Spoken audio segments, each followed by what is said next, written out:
복음 말씀인 마태복음 21장 23절에서 27절을 말하기 전에 이 말씀의 배경이 되는 바로 앞부분 1절에서 22절을 살펴보아야겠습니다. 예수님은 구약 지가리야 예언자가 예고했듯이 성전을 정화시킵니다.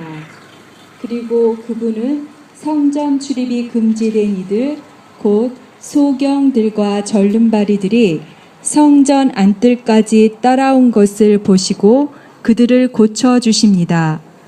그럼으로써 이사야 예언을 완성하십니다. 군중은 놀라움으로 술렁거리기 시작하지만 하느님 왕국을 받아들이는 이는 한호소리를 냅니다. 그 다음 이어지는 말씀은 무화과 나무의 단죄 부분으로 예수님은 당신께서 바라시던 열매가 없자 그 나무에게 저주를 내리십니다. 18절에서 22절입니다. 그 나무는 열매를 맺지 못하는 이스라엘, 좁게 말한다면 성전이라고 볼 수 있습니다. 그리고 나서 바로 오늘의 복음 말씀 23절에서 27절이 논쟁 방식으로 나오게 됩니다. 이스라엘의 성전 구역은 엄격히 구분되어 있었는데 제일 바깥쪽은 이방인에게도 허용된 이방인의 뜰이 있고, 그리고 그 안쪽에는 유대 여인이 들어가서 헌금하라고 하는 헌금의 함이 있는 여인의 뜰이 있고, 그리고 제일 내부 중심에는 유대 남자들만이 들어가 기도할 수 있는 성전 안뜰이 있었습니다. 그렇다고 모든 유대 남자가 성전 내부에 들어갈 수 있었던 것은 아닙니다. 신체적으로 불구자와 병자는 성전 출입이 엄격히 금지되어 있습니다. 모든 병의 원인은 죄의 결과로서 하느님의 벌로 간주되었기에 건강한 그들 자신들만이 하느님의 축복을 받은 자로서 성전 내부에서 기도할 수 있다고 여겼기 때문입니다. 하느님의 권위를 빙자한 그들의 특권과 안락함은 법의 테두리 안에서 약한 자는 근접할 수 없는 장벽과 같았습니다. 그러니 복음서에 등장한 눈먼 이들과 절름발이들이 성전 안뜰까지 들어와 있는 사실 하나만도 그들의 법을 어긴 범죄 행위로 여겨졌을 것입니다. 더구나 그런 죄인과는 상종도 하지 말아야 하는 법인데 예수님은 그들의 병을 고쳐주시기까지 합니다. 그러니 예수님은 하느님을 거역하는 죄인의 우두머리, 곧 사탄으로 보여질 수밖에 없었던 것입니다. 여지없이 권력자들은 불쾌감을 드러냅니다. 네, 이런 문맥을 알고 오늘의 말씀을 보면 예수님과 그 권력자들 간의 논쟁이 일어난 것은 너무도 당연합니다. 23절, 당신은 무슨 권한으로 이런 일을 하는 것이요? 그리고 누가 당신에게 이런 권한을 주었어? 라고 묻더니 그는 당장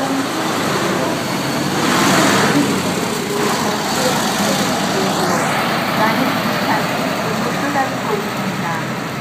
공사장 출입 통로는 공사 차량과 공사에 관계될 사람만이 가로지르는 곳이니 부사 중 거기에 앉아있는 행위는 헌법 314조에 의하여 업무 방해죄로 처벌받을 수 있다고 합니다. 우리 그리스도인은 예수는 그리스도이시라고 고백하며 그리스도를 따르는 이들입니다. 그리스도는 히브리어 메시아, 곧 기름 부음을 받은 자의 그리스도로 구원자, 구세주의 뜻입니다. 2000년이 지난 오늘까지도 예수님이 구세주로 우리에게 기억되는 결정적 이유는 바로 당시 죄인으로 간주되었던 약하고 힘없는 이들에게 다가가 하느님의 나라는 힘있는 자의 권력의 소산이 아닌 사랑, 평화, 정의임을 선포하셨기 때문입니다. 그로 인해 결국 예수님은 범법자로 재판되어 사형당하셨지만요. 독일의 법철학자 구스타프 야스부르크에 따르면 법의 이념은 정의, 목적성과 법적 안정성에 있다고 합니다. 정의는 보편적으로 아리스토텔레스의 설명을 믿는다면, 아니 기본 상식으로 본다 하더라도 배분적 정의 및 평등으로 이해됩니다. 곧 법은 특별 소수 사람들의 이익만을 위한 것이 아닌 모든 사람들을 보호하는 국가 사회적 규범일 것입니다. 그렇다면 과연 2000년 전 유대 지도자들이 성전을 가난한 이와 차별하여 권력을 가진 사람들만의 기도 공간으로 만들어 놓은 법이 진정한 법일까요? 이 질문을 강정 현실에 적용한다면 현 정부가 강정 해군 군사기지에 대해 설정해 놓은 법이 배분적 정의, 평등에 부합한 것입니까? 해군은 2007년 제주 해군기지 입지를 강정마을에 정하는 과정에서 가장 중요한 과정인 입지 타당성 검토를 누락하였습니다. 국가가 사업을 시행하는 사업을 입지적 타당성 절차조차 거치지도 않고 이렇게나 졸속적으로 한 경우는 대한민국 역사 이래 최초라 할 것입니다. 항많은 배를 정박하기 위한 수역시설입니다.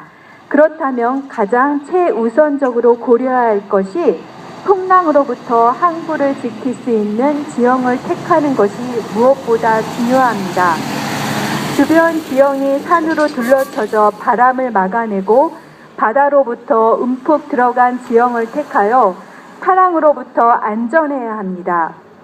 세계 어느 군항을 살펴보더라도 이 같은 지형에 건설된 곳은 단 한 곳도 없습니다. 강정마을 구럼비 해안처럼 외해에 연접되며 돌출된 지형에 바람막이가 되어줄 지형도 없는 곳에 항구를 건설한다는 것은 도무지 납득이 되지 않습니다. 얼마 전엔 공사해 놓은 케이싱도 바람에 부서져 버렸으니 말해 무엇하겠습니까? 더구나 해군기지 건설 부지 자체인 강정마을 구럼비 바위는 절대 보전 지역이고 앞바다는 모두 천연기념물 442호 연산호 군락지입니다. 생태계의 보물이며 천혜의 경관을 자랑하는 환경보호지역에 시멘트를 들여붓고 온갖 장비를 동원하여 파괴하는 행위가 진정 법에 맞는지요? 오탁 방지막이 훼손된 상태에서 준설하고 폴파이프를 쓰지 않고 사석 투입하는 일이 많아 국가 차원에서 보호해야 할 국보부 바다가 죽어가고 있는 것입니다. 2012년 세계자연보존총회에서 해군은 제주 해군기지가 친환경공법으로 건설되기에 환경 훼손이 없을 것임을 외신들 앞에서 공언했으나 1년 후 그 말은 거짓으로 드러났습니다.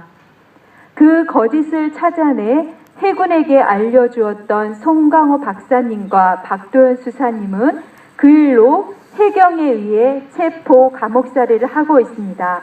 비록 송강호 박사님은 얼마 전에 가석방 되었으나 또한 사후 영향평가 보고서에는 이 외에도 강정 일대 해역의 난자치어, 저서생물, 조류 등이 모두 30% 이상 감소한 것으로 나타났습니다. 보시다시피 강정마을은 또 강정바다는 죽어가고 있고 그 바다로부터 생계를 이어온 강정인의 삶도 함께 죽어가고 있습니다. 이 시대의 강대국, 소수의 정치가 대기업주의 안위와 탐익을 위해서 말입니다. 끝으로 27절 예수님께서는 당신 건의의 출처에 대하여 답변하기를 거부 침묵하셨습니다. 오늘 강정에서 쏟아질 당신은 무슨 권한으로 여기에 앉아 있는 것이오? 라는 질문에 저희도 거부 침묵할 수밖에 없습니다. 아멘. 아멘.